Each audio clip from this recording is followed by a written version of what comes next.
Olá, sejam muito bem-vindos. Nós vamos iniciar o nosso momento de estudo da Palavra de Deus. Eu convido você a fechar conosco os olhos. Nós estamos buscando a presença do Senhor. Senhor, nós queremos te louvar, te exaltar, Deus, pela tua maravilhosa mão sobre as nossas vidas. Obrigado, Senhor, pelo cuidado do Senhor. Obrigado, Senhor, pela alegria que o Senhor traz ao nosso coração. Obrigado, Senhor, porque nós podemos cultuar o Senhor, aprender do Senhor. Obrigado, Senhor, porque o Senhor está acima de todas as coisas. O Senhor, ó Deus, nos guarda e cuida do teu povo. Agora, Senhor, fala conosco, que o Senhor aceite o nosso louvor, aceite o nosso coração, que nós possamos exaltar e glorificar o nome do Senhor, em nome de Jesus. Amém e amém. Nós vamos nesse momento cantar um cântico, depois nós vamos estudar a palavra do Senhor. Convido você a cantar conosco.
Quero convidar você a abrir a palavra do Senhor comigo no livro de Abacuque, capítulo 2. Você que está aí nos assistindo pelas mídias sociais, não estranhe a gente estar de máscara. Nós estamos em culto público, conforme as determinações aqui da nossa cidade, do estado. Nós temos que fazer todo o culto usando máscara. Então nós estamos seguindo e apenas seguindo as determinações. Abacuque, capítulo 2.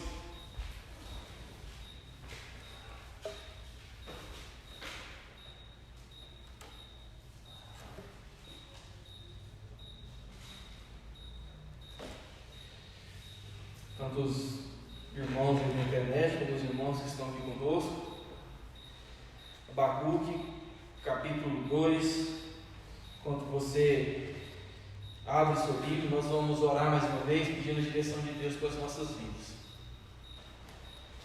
Senhor, nós nos colocamos diante do Senhor, rendido aos teus pés, sabendo, ó Deus, que nós somos dependentes do Senhor para tudo. Por isso, ó Deus, nós pedimos a iluminação do Senhor, do Teu Espírito Santo, para que nós possamos compreender a Tua palavra e possamos, ó Deus, sermos cada dia servos melhores ao Senhor. Aquiete o nosso coração, leve o nosso pensamento cativo ao Senhor, perdoe os nossos pecados e que nós possamos, ó Deus, agradar o nome do Senhor a cada dia. Colocamos, ó Deus, cada pessoa que está aqui conosco, cada um daqueles que estão nos assistindo. Que o Senhor, ó Deus, abençoe ricamente cada uma pessoa, cada família, que nós possamos ser transformados pelo Senhor, em nome de Jesus. Amém e amém. Abacuque, capítulo 2, a palavra do Senhor nos diz assim: Por-me-ei na minha torre de vigília, colocar-me-ei sobre a fortaleza, e vigiarei para ver que Deus me dirá e que resposta eu terei à minha queixa. O Senhor me respondeu e disse: escreve a visão, grava-a sobre as tábuas, para que a possa ler até quem passa correndo. Porque a visão ainda está para cumprir-se no tempo determinado, mas se apressa para o fim e não falhará. Se tardar, espera, porque certamente virá e não tardará. Eis o soberbo, sua alma não é reta nele, mas o justo viverá pela fé. Assim como o vinho é enganoso, tão pouco permanece o arrogante, cuja gananciosa boca se escancara como o sepulcro e é como a morte, que não se farta. Ele ajunta para si todas as nações e congrega todos os povos. Não levantarão, pois, todos estes contra um escárnio, contra um provérbio, um dito zombador, dirão: ai daquele que acumula e que não é seu, o que não é seu, até quando? E daquele que a si mesmo se carrega de penhores.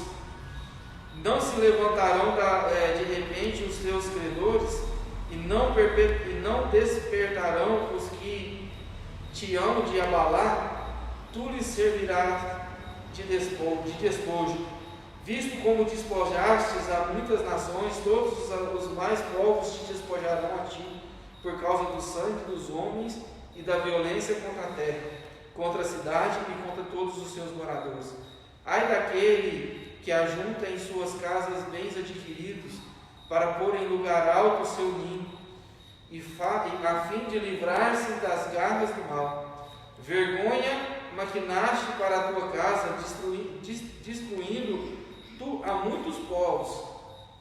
Pecastes contra a tua alma, porque a pedra clamará da parede, e a trave lhe responderá do madeiramento. Ai daquele que edifica a cidade com sangue e a fundamenta com iniquidade. Não vem do Senhor dos exércitos que as nações que as nações labutem para o fogo e os povos se fadiguem em vão?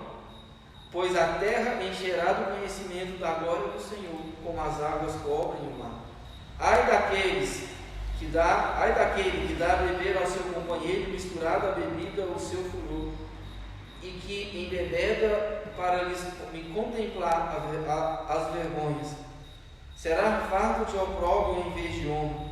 Bebe tu também e exibe a tua incircuncisão, Chegará a tua vez de tomares o cálice da mão direita do Senhor, e ignomínia cairá sobre a tua glória, porque a violência contra o Líbano te cobrirás, e a destruição que fizeste dos animais ferozes te assombrará, por causa do sangue dos homens e da violência contra a terra, contra a cidade, contra todos os seus moradores. Que aproveita o ídolo, visto que o seu artífice o esculpiu, e a imagem de fundição mestra de mentiras, porque o artífice confia nas obras fazendo ídolos mudos. Ai daquele que diz à madeira, acorda, e à pedra muda, desperta. Pode o ídolo ensinar? Eis que está coberto de ouro e de prata, mas o seu interior não há fôlego nenhum. O Senhor, porém, está no seu santo templo, cale-se diante dele toda a terra. Amém. Nós vamos falar hoje, segundo capítulo de Abacuque, pensando de fato naquilo que foi um dos lemas, ou a principal estupim da reforma protestante, que é o justo viverá pela fé. No capítulo 2 aqui retrata a experiência do profeta Abacuque como uma experiência muito parecida daquela registrada pelo salmista Asaf no Salmo de número 73. Assim como Abacuque, Asaf ficou perplexo diante da aparente prosperidade do perverso, enquanto ele olhava ao seu redor e via que os justos estavam sofrendo. E de fato, nem sempre é fácil a gente entender o modo de Deus agir. No entanto, a gente olhando aqui para a vida do profeta, nós devemos nos fazer como ele, nos colocarmos nessa torre de vigília, no santuário do Senhor, e verificar o que o Senhor, a forma como que o Senhor falou com o profeta dele, a maneira como falou, como que o profeta dele foi confortado no seu coração e trazer isso para as nossas vidas. Primeiro, nós precisamos nos lembrar e voltar ao contexto do livro de Abacuque. Como nós já havíamos falado, Abacuque viveu aqui nos últimos dias do povo de Judá, antes de serem levados para o cativeiro babilônico. E nesse período aqui era um período que estava tendo muitas injustiças sociais, injustiças, coisas de violência, algo como eu quero convidar você a ler comigo, que está lá, por exemplo, no livro de Jeremias, capítulo 7, versículo 3. Você que tem nos acompanhado, deve se lembrar que no domingo de manhã nós lemos esse texto, porque o contexto aqui é o mesmo. Jeremias capítulo 7, versículo 3 ao versículo 6, o profeta nos fala um pouco de como era a vida do povo naquela época, e diz assim: assim diz o Senhor dos Exércitos, o Deus de Israel: emendai os vossos caminhos e as vossas obras, e eu vos farei habitar neste lugar.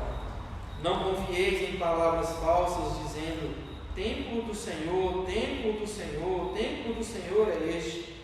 Mas se deveras emendardes os vossos caminhos e as vossas obras, se deveras praticardes a justiça, cada um com o seu próximo, e não oprimirdes o estrangeiro, e o órfão, e a viúva, nem derramardes sangue inocente neste lugar, nem andardes para os outros deuses para o vosso próprio mal. Aí ele continua depois no 7, eu vos farei habitar neste lugar, na terra que dei a vossos pais, desde os tempos antigos para sempre. Então a gente vê aqui o profeta Jeremias denunciando a maneira como o povo estava vivendo naquela época. Inclusive quando ele usa lá as chamadas templo do Senhor, é porque o povo de Deus estava vivendo de maneira que Deus não se agradava, e eles achavam que porque o templo do Senhor estava lá, eles jamais seriam incomodados, jamais o Senhor os tiraria dali. E falsos profetas se levantavam naquela época, como no período de Jeremias aqui, dizendo que nada ia acontecer. De fato não foi isso que aconteceu. Então esse é o tempo, esse é o período aqui do profeta em que o povo estava vivendo injustiça social, violência. E apesar das boas coisas que o notável rei Josias fez, você escutou o nosso call domingo quando nós falamos sobre o rei Josias, apesar de tudo aquilo que o rei Josias tinha feito, o povo ainda continuou distante do Senhor. E o profeta de Deus então clamou a Deus para que algo fosse feito diante do pecado de Judá. Acontece que a resposta que Deus deu para ele era uma resposta que ele não esperava. A resposta que Deus deu para ele deixou ele mais espantado ainda, porque Deus mostrou para ele que usaria uma nação ímpia, que é a Babilônia, como instrumento para disciplinar o seu próprio povo daquilo que eles haviam feito. E o profeta então ficou estarrecido com aquilo. Então Abacuque novamente se coloca diante de Deus com vários argumentos, clamando ao Senhor, e o texto diz aqui no versículo 1 que ele se coloca na torre, ou seja, como um vigia ou como um atalaia, esperando a resposta do Senhor. E essa descrição aqui de vigia vem de fato ali de Ezequiel, do termo atalaia, que eles tinham ali a função de ficar olhando e vigiando para ver se o inimigo vinha contra o povo de Deus. E quando o inimigo vinha para atacar, eles então voltavam, clamavam os exércitos, falavam para o rei que o inimigo vinha para o povo se preparar. E quando eles não eram fiéis naquilo que o Senhor havia mandado, ou seja, eles não anunciavam, eles não faziam o bom serviço do atalaia, então, conta o texto lá primeiro do profeta Ezequiel, que o sangue daqueles que haviam morrido por causa da sua infidelidade cairia sobre a mão deles, o que de fato é uma grande responsabilidade. Quando o profeta aqui se coloca na torre esperando a palavra do Senhor, ele mostra a grande responsabilidade que tinha. Como nós falamos semana passada, a sentença aqui é um peso nas costas do próprio profeta de Deus. Mas vamos aqui a resposta que o Senhor dá a esse coração desse profeta angustiado. Primeiro nós vemos Deus falando aqui para ele escrever a visão, ou seja, escreve a visão de Deus, versículo 1 até o versículo 3. E primeiramente nós precisamos nos lembrar que quando Deus fala aqui, aquilo que Deus fala para ele não se limita ao capítulo 2, mas vai até o capítulo 3, versículo 15. E outra questão que nós precisamos nos lembrar, que é muito interessante, é que se o profeta não tivesse sido fiel ao Senhor, e ele não tivesse registrado aquilo que Deus mandou que ele registrasse, hoje nós não estaríamos aqui ouvindo e estudando esse livro, porque ele foi fiel ao Senhor.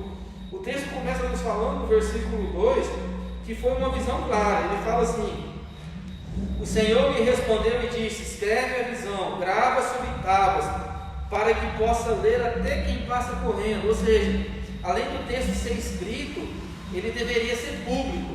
E ele deveria ser feito de uma forma com que todo mundo pudesse ver. Aquela mensagem não era uma mensagem para deixar simplesmente o coração do profeta estarrecido, mas era uma mensagem para toda a nação de Judá. E todos eles deveriam ver aquilo. A palavra aqui que ele deveria escrever sobre tábuas para que ficassem guardados, primeiro ele leria e depois ele saía correndo para anunciar aquilo que Deus havia falado com ele. Esse é o ponto. O mensageiro deveria ler aquilo que Deus falou e depois transmitir aos outros. Depois a gente vê também que é uma visão que é certa. Ele fala no versículo 3 aqui: porque a visão ainda está para se cumprir no tempo determinado, mas se apressa para o fim e não falhará. Se tardar, espera, porque certamente virá, não tardará. E essa revelação aqui, apesar de ela ser aplicável ali, ou aplicada ao povo de Judá, quando eles iam ali ser levados como cativos àquela nação, a Babilônia, ela se referia a um tempo futuro, ela se referia a algo que ainda estava por vir. O escritor de Hebreus, quando ele está falando sobre Jesus Cristo, falando exclusivamente sobre a segunda vinda de Jesus Cristo, no capítulo 10, versículo 37, ele usa esse texto como referência para mostrar que se está se falando da segunda vinda de Jesus. Ele diz assim: para que ainda dentro de pouco tempo aquele que vem virá e não tardará. Então a impressão que a gente tem aqui é que, assim como aconteceu, por exemplo, na segunda carta de Pedro, onde as pessoas ficavam ali questionando aonde está a promessa da sua vinda, onde as pessoas ficavam como que tendo por demorada a segunda vinda de Jesus, na época também que no profeta Abacuque as pessoas ficavam meio que duvidosas ou achando que Deus estava demorando a cumprir a promessa que ele havia feito. E a mesma resposta que ele dá aqui é aquela mesma que Pedro dá: esperem por ela, porque ele certamente virá. Na verdade, Deus é fiel, e tudo aquilo que ele sempre diz, sempre é verdade. E tudo aquilo que ele promete para a minha vida, que ele promete para a sua vida, vai se cumprir e está se cumprindo. E ele mesmo vela por sua palavra, para que cada coisa se cumpra no seu devido tempo e no seu devido momento. Se tem fato que se tem algo que nós, como servos de Deus, não precisamos nos preocupar, é que algo não se cumpra, porque nada poderá frustrar os planos de Deus. Na verdade, ele muda todas as coisas, ele transforma a nação inteira. Ele tira reis, coloca reis, muda estações, muda quem está tomando conta de tudo. Por quê? Para fazer cumprir os propósitos dele. Agora, uma coisa é verdade que nós precisamos aplicar no nosso coração. Às vezes é difícil nós lidarmos com essa aparente demora de Deus. É fato, como dizem os teólogos, que essa demora de Deus tem a ver com o nosso coração. Nós que temos a impressão de que Deus está demorando. Na verdade, Deus não está demorando. Deus está fazendo cabalmente, detalhe por detalhe, tudo aquilo que Ele mesmo planejou, tudo aquilo que Ele propôs no seu coração, tudo aquilo que Ele já determinou fazer. Mas essa aparente demora no nosso coração parece muito demorada para nós, mas Deus não está demorando. E Abacuque então recebe essa promessa. Nós precisamos ministrar isso no nosso coração. Muitas coisas que Deus prometeu, aqueles homens não viram, mas eles contemplaram pela fé. Muitas coisas que nós vemos hoje na palavra de Deus, talvez nós não veremos, mas nós vamos contemplar pela fé. E no final dos tempos, quando Jesus Cristo reinar com a sua igreja, nós vamos ver que Deus foi fiel e Ele é fiel em cada coisa que Ele falou. Abacuque recebe essa palavra de Deus aqui, entendendo que a arrogância do perverso não duraria para sempre, que aquilo ali era passageiro, que Deus estava permitindo aquilo ali por um propósito muito bem definido.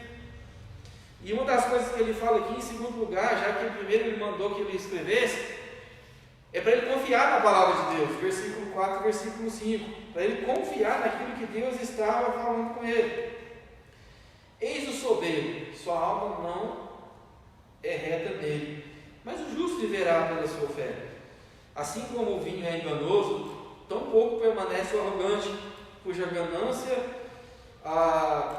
gananciosa boca se escancara como o sepulcro e é como a morte, que não se farta. Ele ajunta para si todas as nações e congrega todos os povos. Olha só, ele começa aqui, Deus começa a falar primeiro do profeta aqui, ele faz uma comparação entre o ímpio e o justo. Por isso até se assemelha aqui com o Salmo 73. Ele fala